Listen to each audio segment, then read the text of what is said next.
dunya and the akhirah as well, it will be there. That's what Imam Ibn Taymiyyah rahmatullahi alayhi just summarized the virtues of the Holy Land. But I would like to mention a few hadiths, brothers. And I would like to mention it to just refresh our mind and to remember Palestine, Baytul Maqdis, it's not for just the Palestinian people. It is for the whole Muslim Ummah, the whole entire Ummah. Millions of Muslims, their responsibility toward Baytul Maqdis. You need to remember this.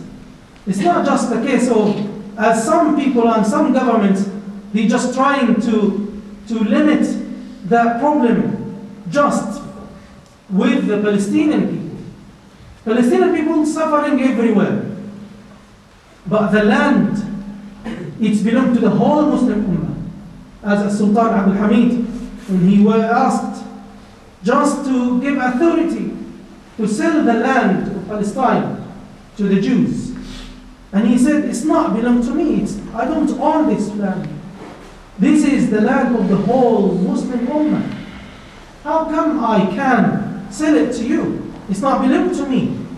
So Bayt al-Maqdis, it's waqf for the whole Muslim Ummah through the history until the day of judgment. So it's our matter and your matter wherever you are. Whatever your background. As Muslim, it is your matter, Bayt al-Maqdis. So Zayd ibn Thabit radiyallahu anhu narrated that Prophet Muhammad sallallahu alayhi wa sallam said in the hadith, يا طوبى للشام قالوا وبما ذلك قال تلك ملائكة الله باسطوا أجنحتها على الشام طوبى للشام, glad tidings to بلاد الشام. And the companions asked, how? What is the reason? And he said, angels, they will put their wings over بلاد الشام. That's with the blessings of Allah. Abdullah ibn Hawala radiyallahu anhu as well narrated that Prophet Muhammad sallallahu alayhi wa sallam said, and listen to this hadith, brothers, to understand, if we want to work hard for our deen, to bring a life, it will start and establish again in Bayt al-Maqdis. So Prophet Muhammad sallallahu alayhi wa sallam said in the hadith, رأيت ليلة أسري بي عمودا أبيض كأنه لؤلؤة تحمله الملائكة. I saw in the night when I traveled to Bayt al-Maqdis, the column, a white column, it's like pearl, shining like pearl. تحمله الملائكة, and angels, they holding it and flying with it. فقلت ما تحملون قالوا عمود الإسلام. And I asked them, what exactly you holding? And they said, we hold the column of Islam. أمرنا أن نضعه بالشام. We were ordered to put it in بلاد الشام. وبين أنا نائم رأيت عمود الكتاب. While I'm sleeping, as Prophet Muhammad said as well in the hadith, while I'm sleeping, I had vision and ru'ya. I saw the column of the kitab. اختلص من تحت رأسي, been taken from underneath my head. And I thought, Allah Azza wa Jal has abandoned His people on earth. فأتبعته بصري. So I looked at the column of the kitab, shining and flying and going away. وإذا هو نور ساطع بين يدي حتى وضع بالشام. So it's like a light flying and going away until I saw it replaced or placed in بلاد الشام. فقال أبو حوالة يا رسول الله خير لي. So Abu Hawala radiallahu anhu asked Prophet Muhammad sallallahu alayhi wa sallam, choose for me where I should go. And he said, عليك بالشام, take بلاد الشام. That was narrated in At-Tabarani radiallahu anhu. And in the other hadith, in another narration, Prophet Muhammad sallallahu alayhi wa sallam said, فإنها خيرة الله في أرضه يجتبى إليها خيرته من عباده.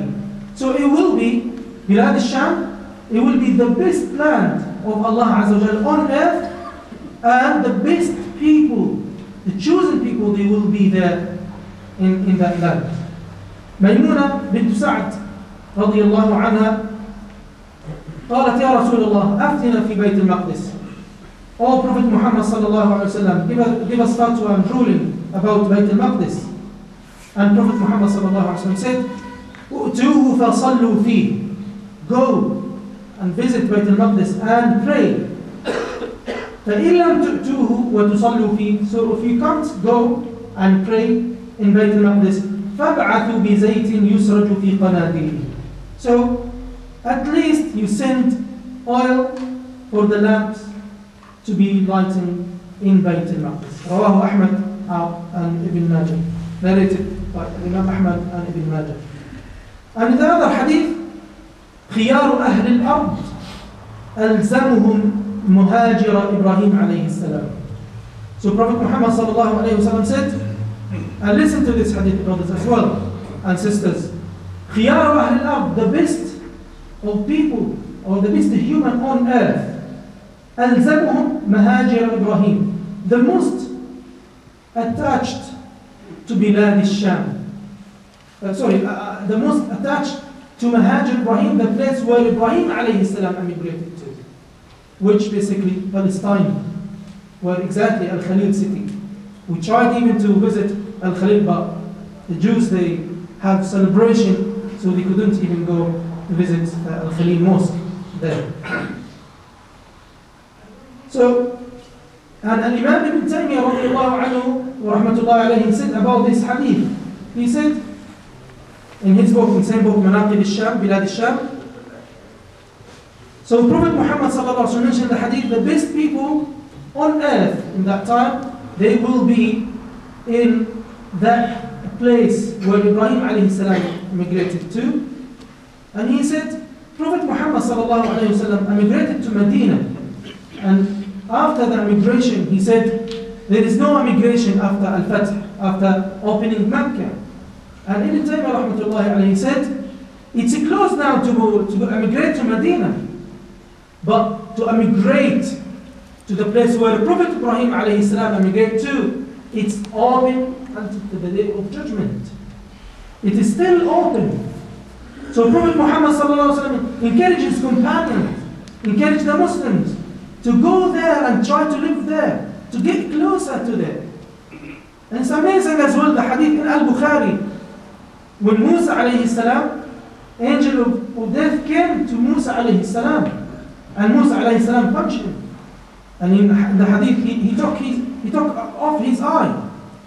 And the angel of death went to Allah as complaining, I went to Musa and he punched me. He took my eyes off. And he said, go to him and tell him, if you wish to live, put your hands on the cow, and it will be for each hair you will live a year, for each hair you have in your hands. And he said, oh Allah, after this what will happen? Or what would happen? And he said, you will die. He said, so Allah, I choose to die now. But I will have wish to die and get closer to Bayt al-Maqdis and be buried closer to Bayt al-Maqdis as just distance of throwing stone. And this is the wishes of the whole prophets, to die very close and to be buried in Bayt al-Maqdis or surrounding around Bayt al-Maqdis. So this is the understanding of our scholars like Imam Ibn Taymiyyah rahmatullah alayhi. And obviously, brothers and sisters, you know that hadith Abu Sa'id al-Khudri in al-Bukhari and Muslim, لا تشد الرحال إلا إلى ثلاثة مساجد, shouldn't have intention to travel and visit mosques except to these three mosques, or to do pilgrimage except to these three mosques, al-Masjid al-Haram wa Masjid hada wal Masjid al-Aqsa, as Prophet Muhammad sallallahu alayhi wa sallam said in the hadith. And the other hadith, brothers, Abdullah ibn Amr radiallahu anhu narrated that Prophet Muhammad sallallahu alayhi wa sallam said in the hadith, أن سليمان عليه السلام سأل الله ثلاثا فأعطاه اثنتين. So Sulaiman alayhi salam, Prophet Sulaiman alayhi salam, asked Allah Azza wa Jal three things, And Allah has given him two things. And I hope Allah will give him the third one. So he said, the first one, سأله أن يحكم بحكم يواطئ حكمه. So he asked Allah Azza wa Jal to give him the ruling according to his rule. And Allah has given him this. And he said, the second one, he asked Allah Azza wa Jal to give him kingdom no one after him would have it. And Allah has given him this, the kingdom of Jerusalem. And the third one, and he asked Allah Azza wa Jal, whoever, any slave of Allah Azza wa Jal, came and visit Bayt al-Maqdis, he doesn't need any, he doesn't want anything but just to pray there. أن يكون من خطيئته كيوم ولدته أمه كيوم ولدته أمه. So anyone come and visit Bayt al-Maqdis, he will be forgiven his sins as the day his mother give birth to him. And subhanallah, Prophet Muhammad sallallahu alaihi wasallam hoped, and he said, I hope Allah Azza wa Jal will accept the third wish of Sulaiman alayhi salam. So brothers and sisters, this land is full of the history of our prophets, the best people ever on earth. And this is the link Prophet Muhammad sallallahu alaihi wasallam mentioned through his journey al-Isra and al-Mi'raj, and the hadith which mentioned the column of the deen and the column of the kitab, it will be removed. So the beginning of the deen, it will be in Mecca, and it was in Mecca, and it will be completed in Bayt al-Maqdis. So brothers and sisters, this whole links to show us Bayt al-Maqdis, it's not just normal a holy place for anybody. It's the whole events will take place before the day of judgment. It will start there. The victory of Islam, it will be there. Al-Mahdi alayhi salam, it will be there. The Khilafah, as Prophet Muhammad sallallahu alaihi wasallam mentioned in the hadith, in the day of judgment, it will take place there. And the Bilad, Bayt al-Maqdis, it is the sign of the healthy ummah. As the scholars, they said, through the hadith, if you look at the Muslim ummah, if they are really far away from the right path, Bayt al-Maqdis will be away from them. And if they are getting closer and back to Allah Azza wa Jalla and to His religion, Bayt al-Maqdis will be with their hands. And that's what Allah Azza wa Jalla has promised Bani Israel. وَأَنَ الْأَرْضَ يَرِثُهَا عِبَادِيَ الصَّالِحُونَ. This land, this holy land, it will be for the pious people. So through the whole life of the whole prophets, wherever they were, according to the order, the command of Allah Azza wa Jalla, following their prophets, this land, it will be with them. But whenever they reject the order of Allah Azza wa Jalla and disobey His messengers, Allah will take this land from them. As Allah Azza wa Jalla mentioned in the hadith, as Allah Azza wa Jalla mentioned in the Quran, يَسْتَبْدِلْ قَوْمًا غَيْرَكُمْ. So if you're not according to the minhaj and the